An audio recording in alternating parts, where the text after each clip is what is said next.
Good afternoon. My name is Steve Lowry. I'm with the Long Beach Post. About 2 weeks ago, I got sick. I got very sick, and I ended up going to the hospital. I didn't want to go to the hospital, frankly, because of the images we've seen recently and the things we've read. I thought the hospital would be the worst possible place to go. Once I did go, there were things that happened at the hospital, some that were disturbing to me, some that were incredibly inspirational. After it was over, I wrote a piece about it.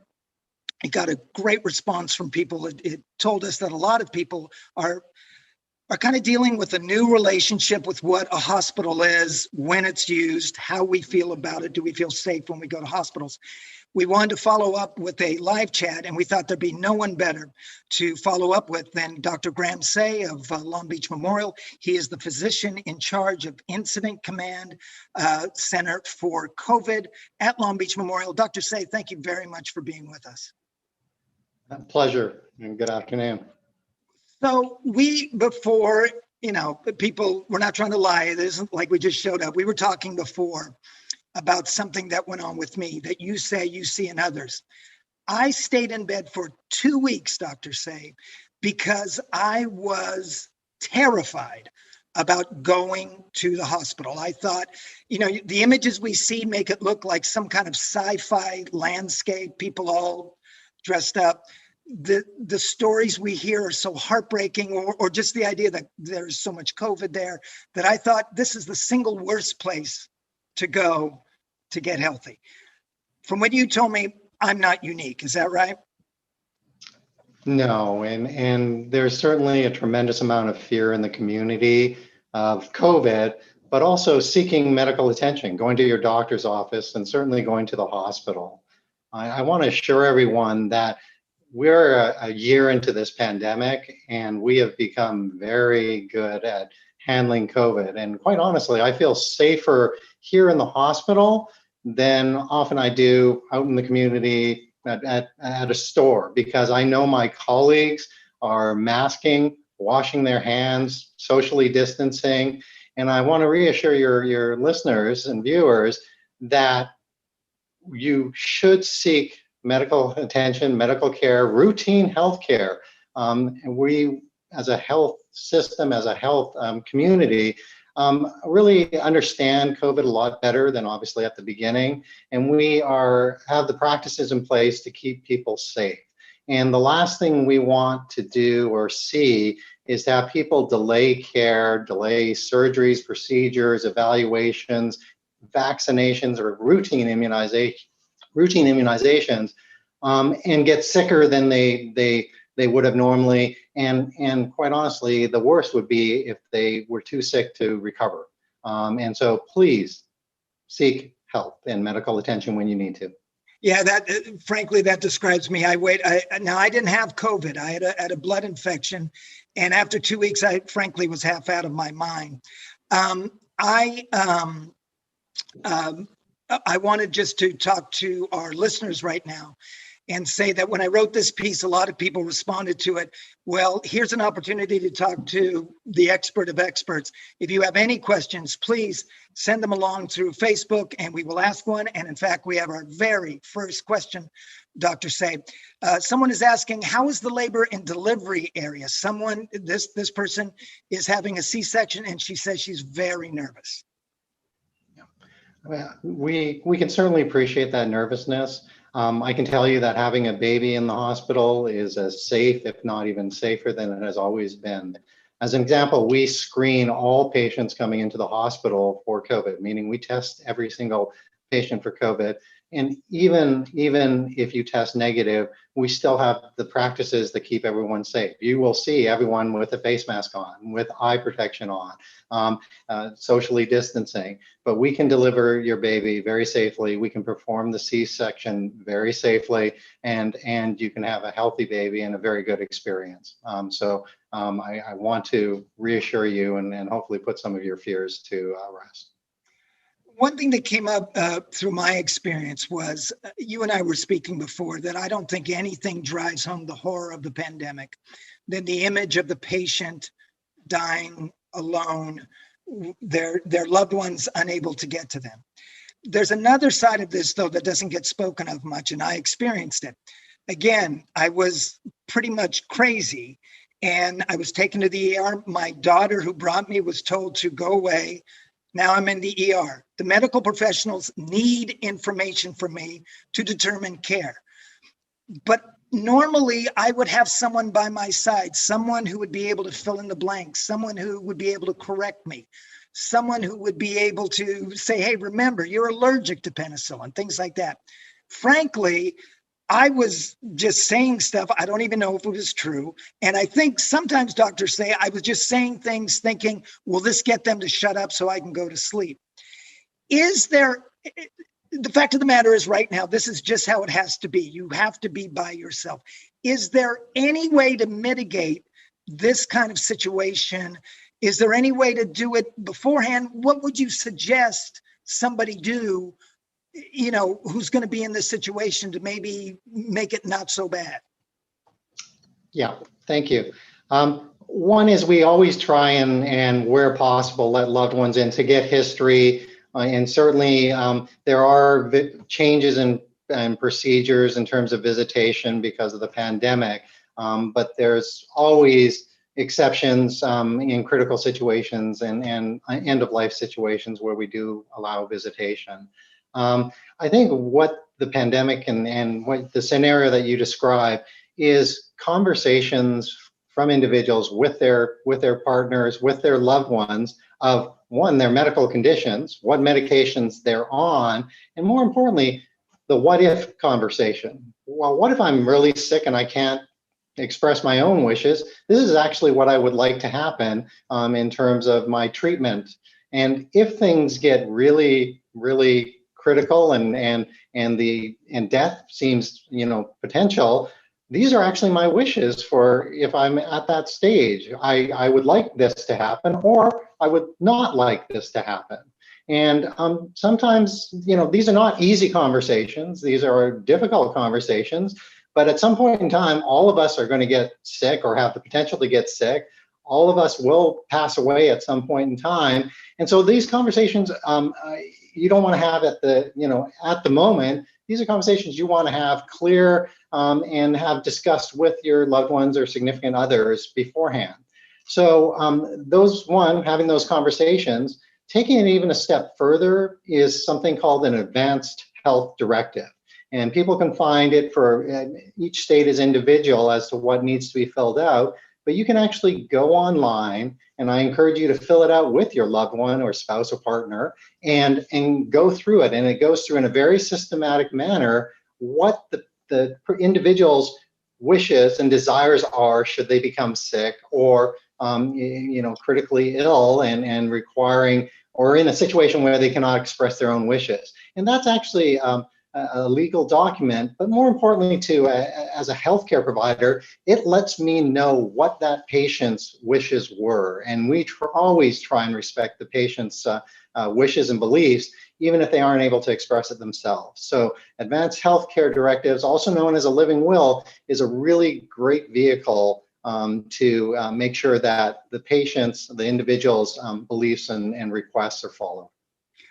Earlier you said, hey, listen, if you're sick, come to the hospital. But let me ask you, given that we live in these kind of extraordinary times, do we need to rethink when we go to the hospital? Are there things that, I remember during World War II, they would always say, is this trip necessary? Do you need to take the car? Do we need to do that these days? I mean, going to the emergency room because we tweaked our ankle was such a common thing. Are there certain things that we need to just say, you know what, maybe I just put this up and take a couple of aspirin? So there's many different options, but if you think it's an emergency and you need the help of a hospital, I always encourage anyone to go to the hospital. But don't forget about urgent care centers and your primary care physician, and they can also help. And certainly, if it doesn't appear to be an emergency, but it's obviously concerning, contact your regular doctor, your family doctor, or your pediatrician. They can help guide you. And there's always urgent care centers as well. But the hospitals remain open and available to deal with all forms of illnesses and injuries. And if the individual feels it's that's significant or it's an emergency, certainly encourage you to access the hospitals and the emergency rooms. I want to talk to you again about this idea about the patient alone. You mentioned that after about a year, you guys have gotten very good at figuring things out. When we hear this, it sounds, doctor, very black and white. No one can be around that person. You're out here. Is that changing in any way? Are there times when you do allow visits or certain situations where you can, or is that still a very cut and dried situation? Yeah, no, it's not cut and dry, and quite honestly, it is a case by case. And there are many different situations where we do allow visitation. When we have to discuss treatment options and the patient can't participate, we sometimes allow visitation. Certainly, end of life situations, we always allow visitation, and we also try and utilize other avenues. One of the silver linings is the use of telehealth, and remote capabilities has really advanced during this pandemic because of the need. It doesn't replace in person, and we appreciate that. But that's helped a tremendous amount. But the rules around visitation are not black and white. We try and be adaptable, and it really depends on the situation and the circumstances. And so if someone is in that situation, is it best to talk to the doctor who is in charge of things? What's the best way for someone to approach that situation to see if they can be with their loved one? I think absolutely talking with the physician or the nurse that's looking after you, and expressing the concerns and the wish, and in most circumstances the healthcare team is going to do everything they potentially can to facilitate it, though there are times that for various reasons visitation is not possible. But certainly putting that request forward, there's no harm in doing so. I'm curious, we were talking before, and it's incredible. As you said, you've been dealing with this now for a year, more than a year. The things that have happened in your hospital, the policies, which I'm sure have changed once, twice, three times. Has that been kind of an organic situation that you guys have just dealt with as it's come? Are you taking your lead from people like Dr. Fauci? How have you determined care over the past year? That's a great question. Again, one of the silver linings out of the pandemic is how the healthcare community, the hospital, the staff, the physicians have really come together as a team. And healthcare is, we call it the art of medicine, but it's always based in science. And so yes, we absolutely take guidance from the national recommendations from the Centers for Disease Control, the FDA, national bodies. But on the local level, we set up a command center where we have all the key leaders there helping to support each other. Certainly earlier in the pandemic, many of these things were having to be developed and created de novo or from scratch. And it really took the village, so to speak, to make it happen. And the teamwork has been unbelievable. All the people here at the hospital and throughout healthcare have been working unbelievably at an unbelievable level through an unprecedented and really challenging year. And we've never seen a pandemic like this in modern times, obviously. I want to talk about that. So I was in the hospital for 6 days, and the care I got was extraordinary. You would have never known there was a pandemic. The nurses, the doctors are great, but as we all know, really, when you're in a hospital, it's the nurses who really carry you through. They were wonderful and chatty, and we talked about things, and you would have never, ever guessed what was going on. I think a couple times someone said, boy, things are kind of weird. And that was the end of that. I'm curious, is this something that people like you, Doctor Say, are talking to your staff about having this wonderful kind of attitude about, hey, let's be optimistic? Or is this simply something that comes from great people who are just very good at what they do? They're great people. It's what they do, but this pandemic has affected every single individual in some way, form, or fashion. Whether they potentially at this point in time realize it, we've seen unbelievable things. We've seen a tremendous number of sick and quite frankly, a fair number of deaths as well. And the moral distress and the mental health issues and trauma that have been brought upon, not only the healthcare workers, but pretty much everyone globally, is not unrecognized. And so we as a health system certainly do recognize that. We are doing everything we can to support our staff. It's going to be an enduring process. It's one recognizing it, and also supporting our staff. And sometimes it's just as simple as bringing it forward and putting it visible. And then there's some of the remedies are simple, from making sure they take their breaks, stocking our fridges and our break rooms with snacks so that they can grab something to eat. Being flexible with work arrangements. Working from home is now huge, whereas before it wasn't. And sometimes taking them off a stressful assignment and putting them on less stressful assignments. But it is multifaceted. It is ensuring that everyone takes self-care, that they get the resources that they need. But it is a significant issue, and it will be a long-term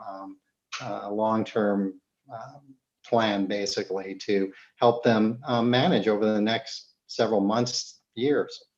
Yeah, I want to be clear. I said this in the article. I know it's very popular to call them superheroes or heroes. Everyone likes to do that. I almost think that's a disservice. I think that makes it sound like they have some special gene that allows them to do this, when in fact, these are regular people who do extraordinary work and work at the highest level of their, not just profession, but of their humanity. It really comes through when you deal with them, and it gives you a feeling of such, I don't know what to say, it's just a kind of comfort. I imagine you deal with them every day. It must amaze you. Quite honestly, I'm amazed every day. These are ordinary people doing extraordinary things for an amazing length of time. And everyone's been working hard, but I give a special recognition to those that have been working in our COVID units, or where we house our COVID patients, and especially those in our COVID intensive care units, where the sick of the sick are. Those are some of the most challenging patients, some of the sickest, and naturally where where most of the deaths occur. And these individuals are truly amazing, and doing outstanding work. How about you yourself, Dr. Say? Has your relationship changed with the hospital? You know what I mean? Like, when the thing first started, did you become a bit afraid of it? Has this brought you closer to the hospital? As a professional and as a human being, has your relationship with the hospital changed? I think yes. I would say so. I think what I can say is I'm so proud to be part of this organization, and how, as I've said, as a team and as a healthcare system, as a hospital, as colleagues, that this entire team has come together. It really has been not individuals, but let's do what's right for the patient, for the families, for the staff to make sure that they're protected from COVID, that they have the resources that they need, and continue the excellent care that we've always provided. But I have such admiration for everyone, because it really has been the entire workforce that has made this work, whether it's the nurses that really spend much of the time at the bedside, to all the way to the environmental services staff that help keep the areas clean. And they're in the COVID units as much as the other staff, but everyone has played their role and done it well and done it willingly. It's been truly amazing, and proud is the best way I can put it. We have another question from a viewer. They say, I have an upcoming surgery and stay and a history of bottoming out after surgeries. Will there be enough staff to have someone watch me and make sure that I can breathe when I come out of anesthetic? Again, a great question. Absolutely. Safety of patients is being one of our principles, always has, always will be. And if we can't provide safe care, we'll be the first to admit it and first to take the steps needed to ensure that we can restore that safety. And I want to reassure that individual that submitted that question that the exact same processes are in place to ensure that your surgery goes well, that your recovery from the surgery and from the anesthesia are closely watched, and that you have the best outcome possible. Going forward, I think we all recognize that the world will never go back to what it was before the pandemic, that the world will change, that you'll be able to get a cocktail from a restaurant and walk out and take it home. More and more people will be working out of their homes. There are going to be a lot of changes. What do you think will be the kind of long-lasting changes that hospitals will see after the pandemic has been kind of laid to rest? That's a great question. I think there's even increased vigilance and acknowledgement of the infectious issues that surround every patient. People have probably heard of universal precautions, treating every patient like they could be communicable. And while that was always there, COVID has really brought that to the forefront. So I think some of the practices and procedures that we've implemented for COVID are here for the long term. Even things like shaking hands. I can tell you right now, it makes me cringe a little bit to think of shaking someone's hands and ooh, what germs do you have on there? But whether it's the elbow or the little salute, whatever, I think those type of things may take some time to come back. But I think those infection control practices will be very, very much preeminent, because it's the smart thing to do, and COVID has just really driven that home. Yeah, it's a good point. I'm a hugger, and I don't do that anymore. In fact, it's funny now, Dr. Said, to watch movies of just a couple years ago, and you see them doing all these kind of things, the kiss hello and all this, and you're like, not on your life. Yeah, I think one of the other things that you'll see, in that some of your viewers and listeners may have already had experience with, is telehealth or telemedicine.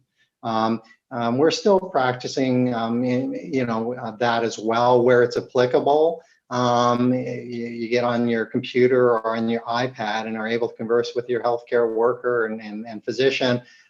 That has always been, a goal and an initiative for healthcare, because it is very appropriate in certain circumstances. Again, the pandemic has accelerated that, and hopefully some of the gains that we've seen with telehealth and some of the changes at a federal and state level in terms of regulations continue on to allow us to really advance telehealth as much as we possibly can. Dr. Say, you've been terrific, but before we go, you had mentioned that you'd like to just mention something about vaccinations. Yeah, thank you. Sure. Yeah, as a physician, I certainly encourage everyone to get a COVID vaccine. I encourage you to to do your research and look at the risks and the benefits, and if there are any alternatives. I did that as a physician, as a father, as a husband, as a scientist, and I came to the conclusion, and most of my colleagues have as well, that the benefits of having the vaccination greatly outweigh the potential risks, which are minor, and the side effects of the vaccine are really mild and minimal. So certainly encouraging everyone to get a vaccine. It's really key to how we get past this COVID pandemic and get back to whatever the new normal is. So certainly, please, please get vaccinated. By the way, just a nice comment. Thank you so much. This makes me feel better because I've been putting off surgery and it's only getting worse and more life-threatening. I know I have to go, so I can't thank you enough for making me feel more comfortable to go. That's a very nice comment. Dr. Say, thank you so much for doing this. I wish we had done this 3 weeks ago. I think I would have avoided a lot of problems and probably not lost 25 pounds. I really appreciate you kind of putting us at ease and kind of giving us facts. And I can't thank you enough for coming by. It's been my pleasure. Stay healthy, stay well. Thank you. And I want to thank all the viewers out there who participated and listened. And just know a hospital is a safe place. We'll be having other live chats coming on the week. And now we just wish you a good rest of your day. Bye-bye.